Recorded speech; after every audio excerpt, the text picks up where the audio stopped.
Hello everyone, welcome to the first lecture of our final term, which is lecture 6.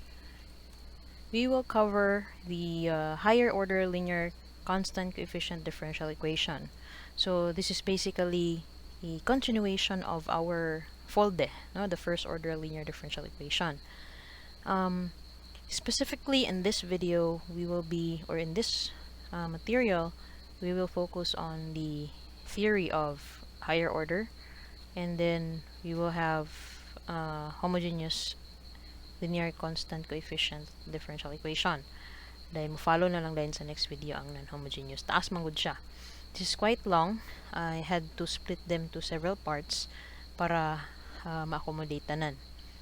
Okay, so when you're ready, we will begin.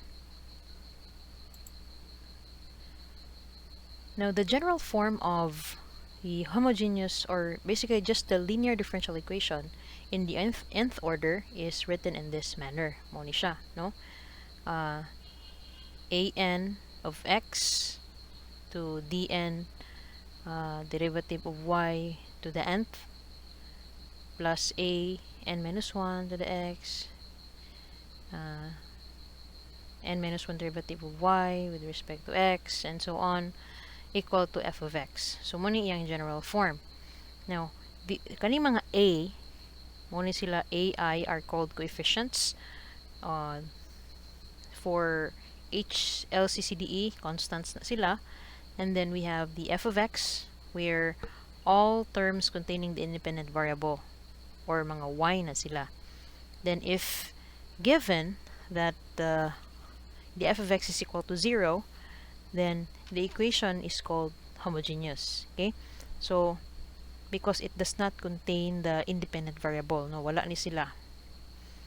So, and then this will become this equation, no, from this general equation, it will become like this because the f of x is equal to 0. So, all the coefficients can be constant. Constant, literally constant na gyud. Because they're no longer a function of x, no? Here, because f of x is 0. So, this is the form for homogeneous linear constant coefficient differential equation. Now, we have a theorem mentioning an nth order homogeneous linear differential equation has n linearly independent solutions. Now, going back in our prior lectures, we are basically focused on finding the general solution. Same gihapon ni here, only that the equations given here are in the higher order, not in the first order.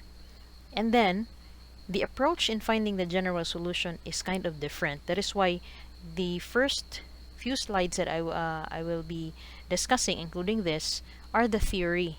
Why in the next example that we will have, there is kind of different approach na, given that we are finding the general solution for higher DE, higher linear differential equation.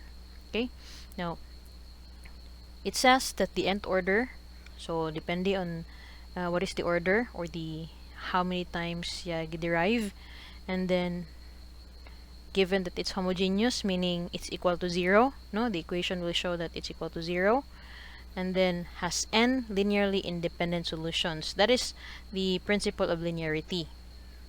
Now, based on the theorem, it will have the linear combination of solutions, no, kaning the sum or multiples at the given solution y1. For instance, mo ni ang mga answers, no, the different solutions like y1, y2, y3 up to yn.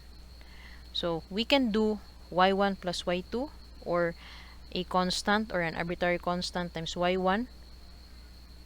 Pwede ni siya, no? These are linear combination of solutions, multiples or sum, no? Pwede sad. We have all valid solutions of the same differential equation. We can do y1 plus y2, or this will become c1 times y1 and c2 times y2 can be added. c1 y1 plus c2 y2. Pwede na siya, no? These are called linear combination of solutions. Or any linear combination of solutions of a homogeneous linear differential equation is a solution. Okay, kani sila, these are solutions. This is also known as superposition principle. Now, the term superposition also occur naapod ni sa atong circuit theory. Now, the question is superposition principle in DE the same with circuit theories or electrical circuits superposition principle? Yes. Nanuman. If we have an electrical circuit, given that we have two voltage sources, no? Di man na pwede nga we can idungano na to sila. For instance, we have voltage source 1 and voltage source 2. Okay? So the theory of or the superposition principle is that we turn on V1 first while V2 is off. Okay? Una, we have this turned on, and then this is off. Then the output voltage of the circuit while V1 is on, we have like Y1. Example lang, no? Example. And then when we turn this off, no? Off siya, and then we turn this on, the other way around, we have an output voltage of Y2. Then when we sum them together, no? Put them together, the sum of two kaning independent output voltage becomes the total voltage of the circuit. So this is for the superposition in the electrical circuit. Mo gyapon ni siya. That is why it says that if the output like Y1, Y2, Y3 to Yn, you add them, no?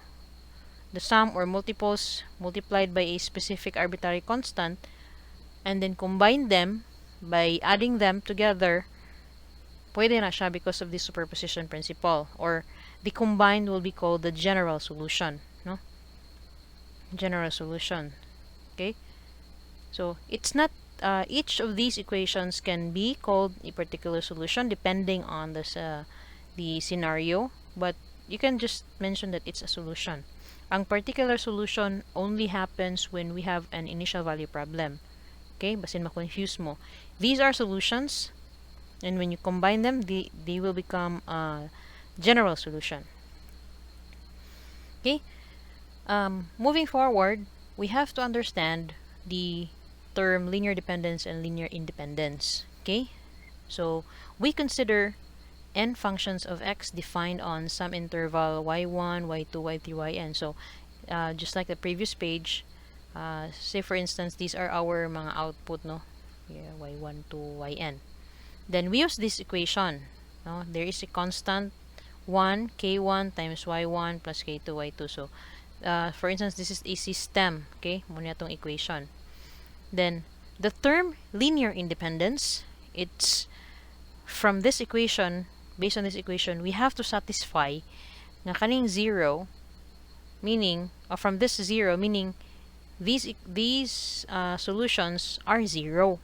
So, mo siya itawag na linearly independent. It says that equation satisfied only if all k's are 0. Meaning, here, kani.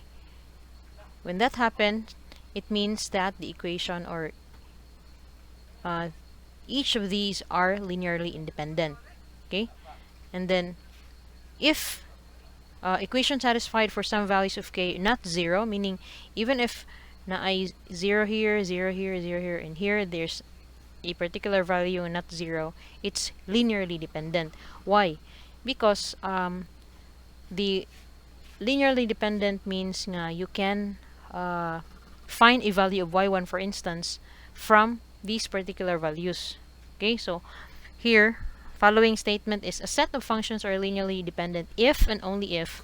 So, money and condition, linearly dependent if and only if we can express at least one of them as a linear combination of the others. So, muna akong pasabot actually, no? Linear combination of the others. Meaning, still using this equation, waon lang nato ni siya. Okay? We use this.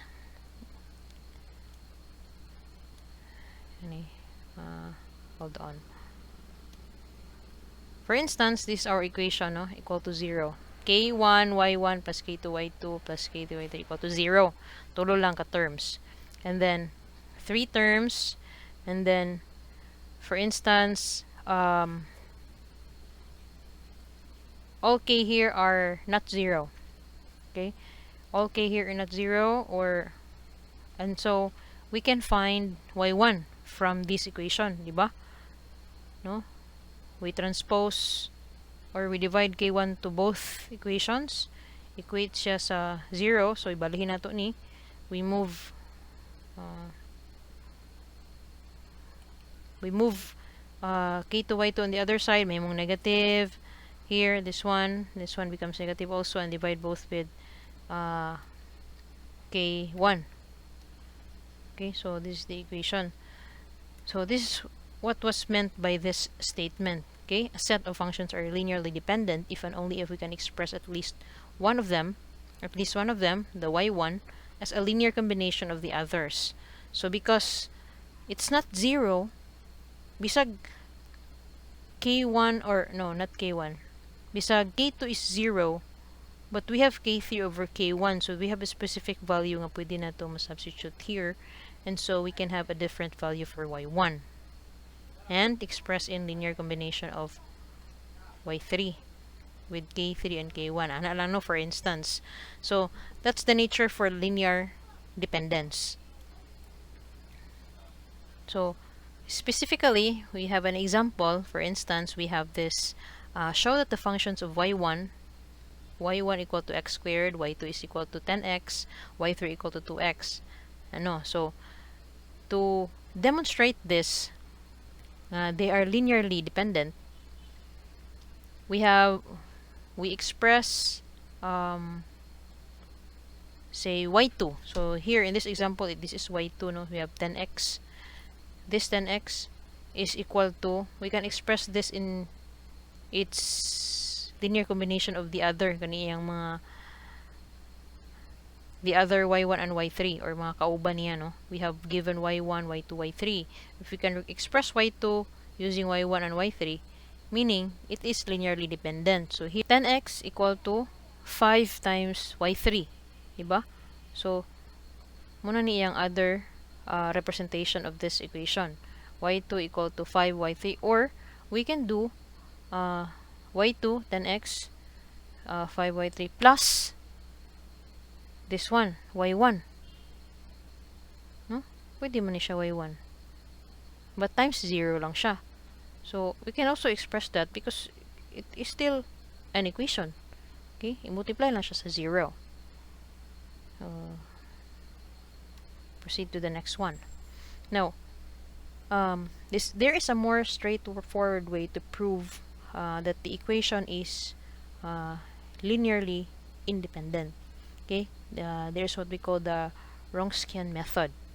Now, so instead of using this methodology, or this is only applicable for a simpler equations like this, no, simple. But if the equations becomes complex, there is a method called Wronskian method, a more straightforward and more capable. And then, given that we have this y1, y2, y3 to yn,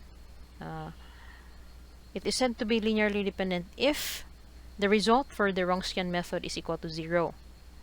Then, it's linearly independent if the Wronskian method result is not equal to 0. Ano siya?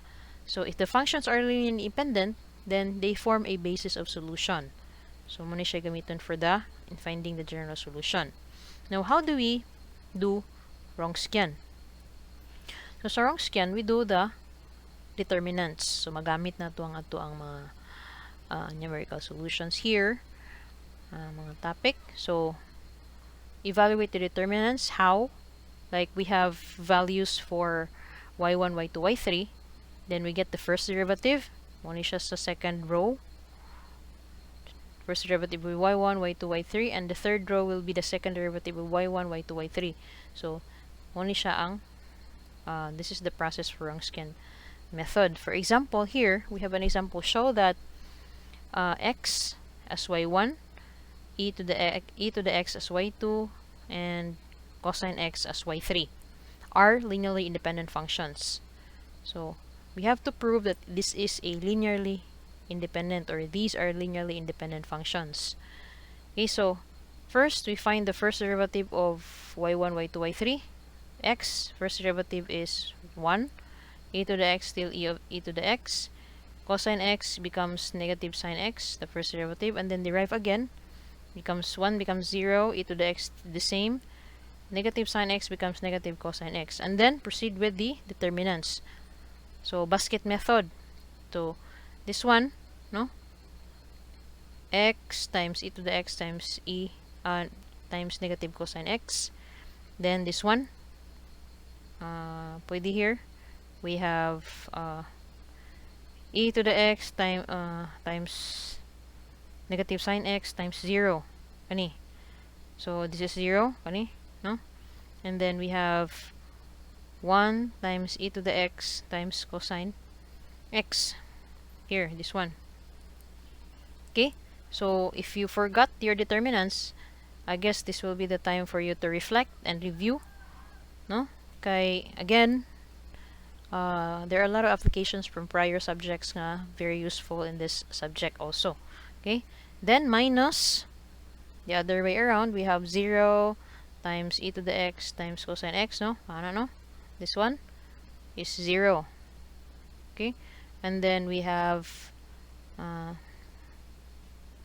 think this one, e to the x times sine x negative times x.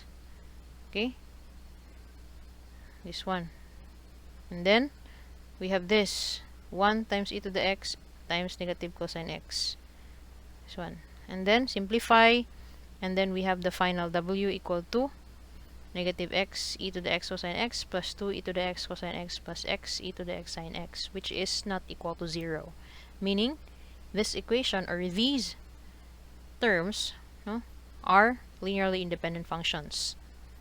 Okay, so from the definition, we have this k1y1 plus k2y2. So imo lang na sila pang-add. We have y1 is x, y2 is ex, y3 is cosine x. So this is what it will look like. Okay, so during your exam, maybe from this part we can ask, prove that these terms are linearly independent. Then you can use the Wronskian method. Okay, we also need to understand what is the operator. D as in letter D, capital D.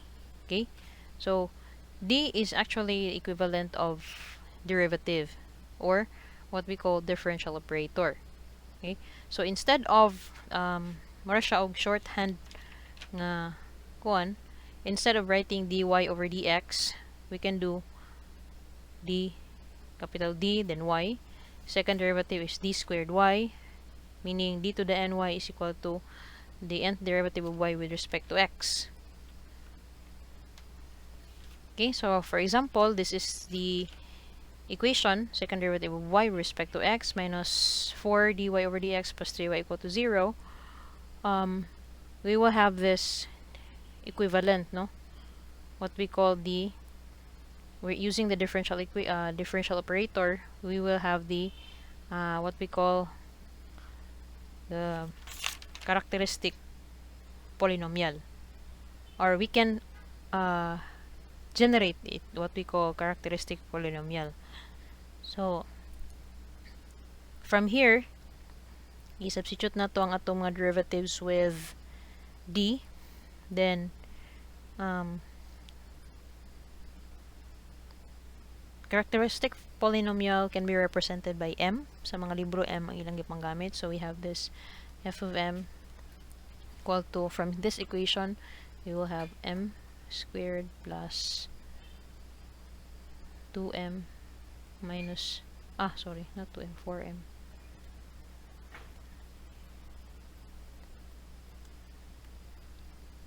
4m minus 3 plus 3. So mani, hold on, sorry, like I'm all over the place. M squared meaning second derivative, minus 4, so the coefficient is 4, m plus 3. Okay, so this is what we call the characteristic polynomial. Okay, and then when we equate this to 0, m squared minus 4m plus 3 equal to 0, this is now called characteristic equation, or another term is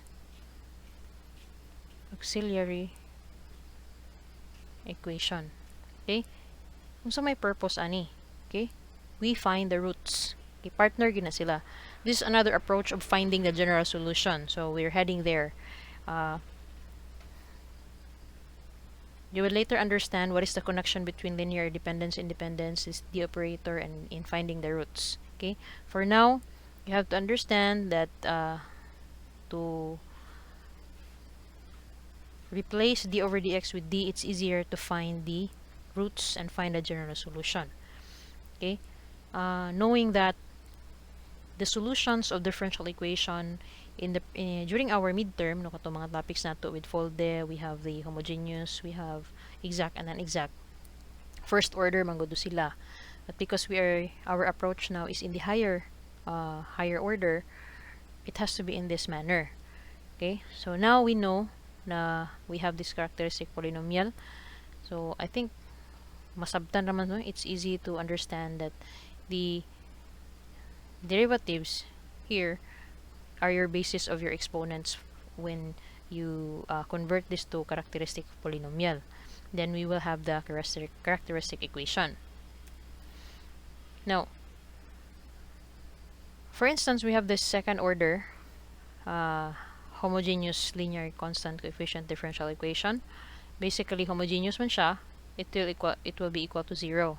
Okay? Kani. That is your hint, no? This is homogeneous when it's equal to 0. Now, a2 y to the second derivative, a1 first derivative, a sub 0 times y equal to 0. Now, when we write for the, or look for the characteristic equation to find the roots, so i-convert lang nato ni siya into this y becomes m, no? Pila yung derivative, that's their exponent. So this one should have 1, and then if there is no derivative or just the variable, so meaning you just copy the constant. So this is our auxiliary equation. Now, in finding the roots, so it says here the general solution depends on the roots of the auxiliary equation. So if you find the roots, we have this specific format of the general solution na dayon, so it's easier actually. So there are 3 cases. One is that the roots we go back to quadratic man, no? So the first case is that the roots are real and distinct, meaning m1 is not equal to m2, like m is equal to 1 and 2, ano, no? So this is the form of your general solution. Okay? So for instance, 1 and 2 ang atong m is equal to 1 and m1, and m2 is equal to 2. So mahimo na siyang y of x equal to c1 e to the x plus c2 e to the 2x. Ana, no? Okay? So that is for the first case. Then there are instances like perfect square, kaning the roots are real but repeated, like m1 is equal to 2, m2 is equal to 2, or m1 and m2 are equal. So because we're talking about linear independence, so the rule for repeated roots is that the general solution should look like this, like we have this value e to the 2x, no? Then repeated man siya, the second equation should have a multiplied, or should be multiplied with x. So sayop na siya, this is letter x, not times. This is letter x. X e to the 2x, and then if there are 3 roots like m1, m2, m3 are equal, mag-times na sad kag x. So c3 becomes x squared e to the 2x. So and so on, no? And so on. So mag-add ka para dili sila same because they are linearly independent. So that's the nature for case 2. For case 3, if our roots is complex conjugate, meaning not perfect square, so we will have a real and imaginary part. So the equation will become this one, this a as the real number sa result, muna imong exponent here, and then b here, or the imaginary, becomes the coefficient of this inidiri, no? So those are the three cases.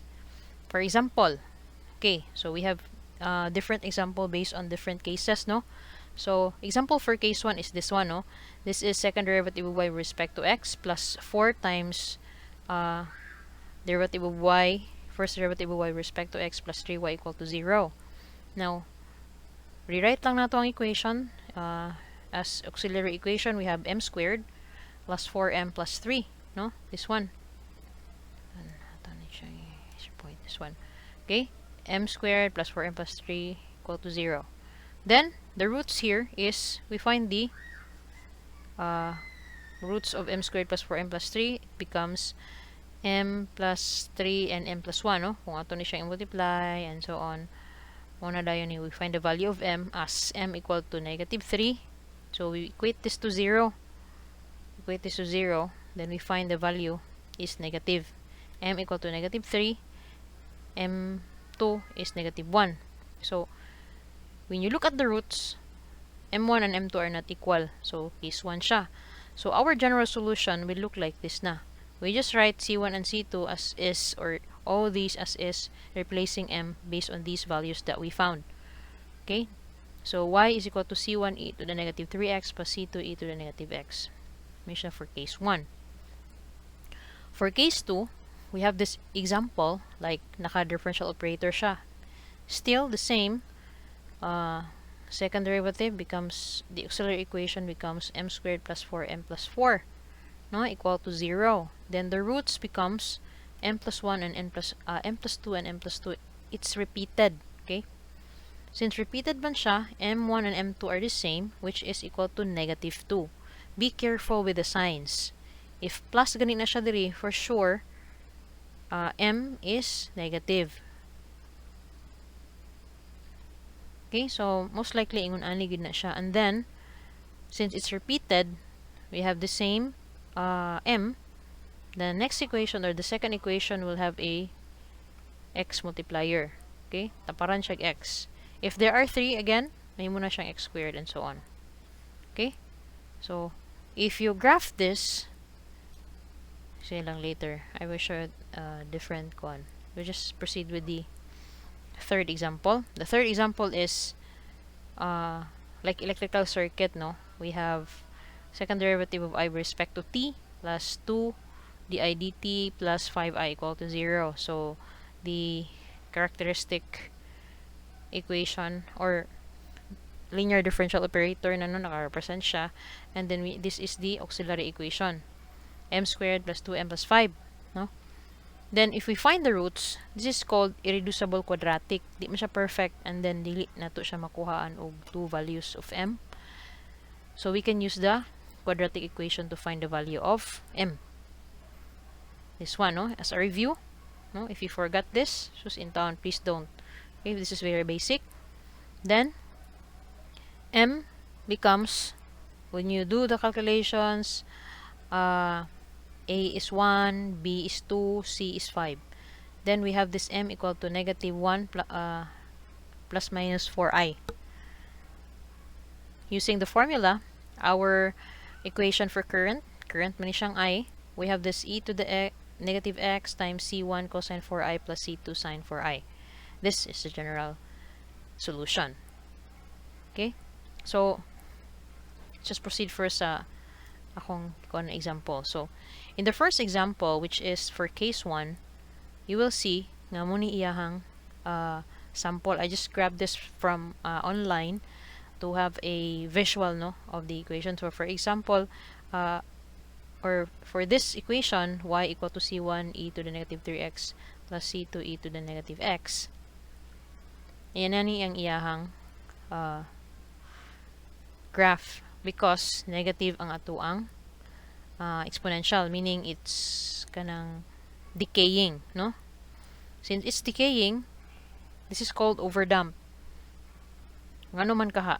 So later, if you see that the difference between the two, this one is critically damped, the second example for case 2, meaning this is for the repeated roots. Itong repeated na to, we have y equal to c1 e to the negative 2x plus c2x e to the negative 2x. So, critically damped. So, what is the difference between the two? Kay sila man ang medyo pareha. This one is overdamped because it's kind of abrupt ang iyahang pag-drop, no? Deeper ang iyang drop, no? Compared here na inanay, no? Little by little. This one is kind of abrupt. So that's the difference between overdamped and critically damped. Damped because it's decaying. Now for the third example, katong sa current, we have this called underdamped or damped sinusoid. Because basically we're talking about current, no? So this is the curve of this equation, no? Nanong inani man siya because of this one, no? And then we have the E, so it's decaying in a sense, no? So it's called underdamped or damped sinusoid. So kung it's kind of vibrating, kung in a system, or if this is in a system, it's kind of vibrating, so it has to kaning decay, it has to reach zero. If not, then the system can possibly break down, kay maguba siya because it's vibrating. Okay, so that is how these equations literally look like. So in a system, muna siya ang, that's how engineers analyze, no? We just don't look at the equation as like math, just basically solving. But in differential equation, each equation represents a system. So this is how basically the system looks like. So you would imagine these are like electrical circuits or mechanical system. These are the performance of the system, no? So ana siya for engineers. We look at equations as real world application or a representation of a real world problem. Ana. The fourth example is kind of tricky, no? It's in the fourth order.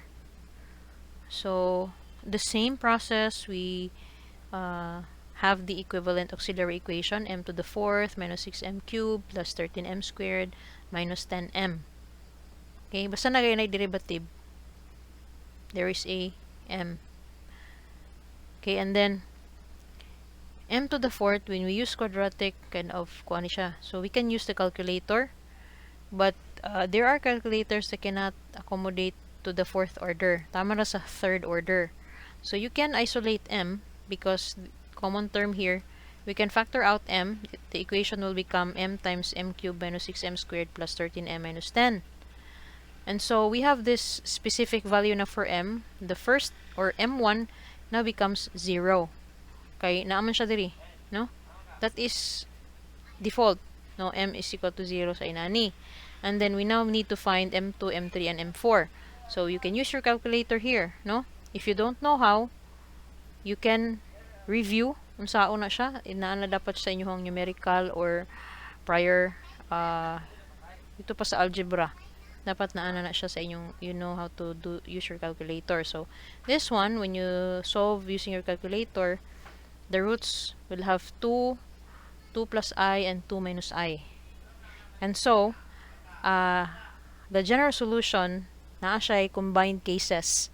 We have this case 1 and case 3. So this is the final equation.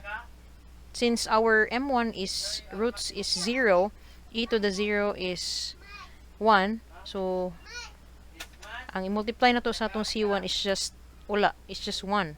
Kaya ang atong first root is 0 man. So it's c1 plus c2, this one m2 e to the set 2t plus kay t man ang ato ang independent variable. And then we have for case 3, because we have this imaginary m3 and m4, no? Complex conjugate, so you will have e to the 2t times c3 cosine t plus c4 sine t, because I has a 1 coefficient. So this is how it will look like. So in control systems, naana ni siya. Even sa feed, DSP, I think nagyapon ni mga signals that looks like this. Okay.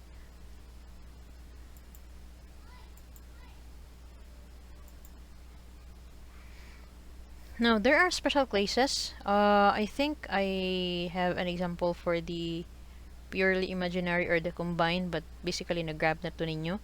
Then we have roots is equal to 0 and multiple 0 roots would give rise to polynomial. So, we have examples of mga special cases from the prior example na to siya, but we'll just emphasize it so that you will be more kanang practice, no? So we have this first example. We're looking for actually particular solution. So same goes in the prior topics na to, in the first order. If we are given a initial value problem or initial condition, we will be looking for the particular solution. So same gihapon siya. We're also trying to find the general solution, and also if given an initial value, we find the particular solution. Now, it's just that the method is different. Now, for this example, we have y second derivative plus y prime minus 6y equal to 0. Given that we have this initial condition y sub 0 equal to 0, first derivative of y sub 0 equal to 0. This one. Okay? So, we have the equivalent auxiliary equation, m squared plus m minus 6 equal to 0. Again, each statement that I mentioned, since this is a video, you can repeat it if you do not literally if you can't literally catch up right away, no, para you will not be confused, and then do a lot of practice para so you can easily understand what I'm trying to discuss here. Okay, at one glance, if something is new, you cannot literally grasp it, no, at once. So you have sometimes to repeat the video like multiple or 3 times or 4 times, and then do example, and then you become familiar with the process. That's how it has to be sa inyo nga as students, no? So wala may genius dire. So that's a something I have done myself as a student. Okay, so for this auxiliary equation, these are the roots, m plus 3. So m plus 3, m minus 2. So the roots becomes m1 is negative 3, m2 is 2. So again, do not ask me. This is very, very basic. Nganong negative, nganong positive. And then, using the form, this is actually case 1. So we have this final answer as general solution, c1 e to the negative 3x plus c2 e to the 2x is equal to y. Then we need to get the particular solution, so we have to get the first derivative of y, nga naman, because we have this, no? Do not forget, this is the prior topics that we had, no? Kani. So we have this initial condition, we have the y, so when we found the general solution, we derive it first because we have this, no? Y prime equal to negative 3 c1, so first derivative of y or y is negative 3, go there, times e to negative 3x. This one 2, go there, no? Ano man ang differential. And then use the initial conditions. So for y value, y sub 0 is equal to 0. So use this equation, no? We use this equation. So muna ni siya. And then for y prime, we use this equation. And then we have this c1 and c2. These are the new equations with c1 and c2. Then we can find each value. C1 now becomes 2 over 5. C2 is 3 over 5. How we got this? Oh, very basic kaya po na siya. We don't have to kuan kay sa prior math na siya. So, then we substitute C1 and C2 in our general solution here, y. So, this becomes y equal to 2 over 5 e to the negative 3x plus 3 over 5 e to the 2x, which is our particular solution. For first derivative, you can also substitute, no? So, mo po na yung particular solution for the first derivative. Basically, derive lang na siya. So, that's it. Go to the next one. Given this next example, which is 3d cubed plus 5d squared minus 2d times y, naka-differential operator na siya, we find the equivalent auxiliary equation 3m cubed plus 5m squared minus 2m equal to 0. Since m is common, we can factor it out, and so our m1 becomes 0. Okay? And then here, we can use the calculator for 3m squared plus 5m minus 2, or you can use yeah, quadratic equation, pwede ra sad. And then we have this M2 and M3 values. Okay? So then our general solution is at m equal to 0, it's always the general solution will always have just the constant because e, it will be multiplied with e to the 0. So e to the 0 is 1. So C1 gina siya mabilin diha, no? C2 is 1/3 e to the 1/3 x, C3 times e to the negative 2x. So this is our tawag ani general solution. Then to get C1, C2, and C3, we can do initial conditions setting say y of 0 equal to 0, y prime 0 equal to 0, ana, pwede ni siya. So you can find the value of C1, C2, C3 and find the particular solution. You can do that. And then here, there's another way of solving kay if we cannot factor out like for this one, there is no constant coefficient other than there is a 2m, no? But given this equation, d to the 4th minus 7d cubed plus 18d squared minus 20d plus 8, namaguning 8. So we cannot do this anymore, no? This process here. So there's a different approach which is synthetic division. So the common factor, no, a typical factor of this basically can be 1. No, pwede 1, pwede negative 1. You can do trial and error. So for trial and error, you can do that, and then for this one, we tried 1, which is a root man pod. So fortunately, this is a root, but you know, prior to that, we do trial and error, no? So using synthetic division, we try m equal to 1, m equal to negative 1, ana. So depende ra sa inyuhang matry. And then synthetic division, again, if you do not remember, review again your synthetic division process.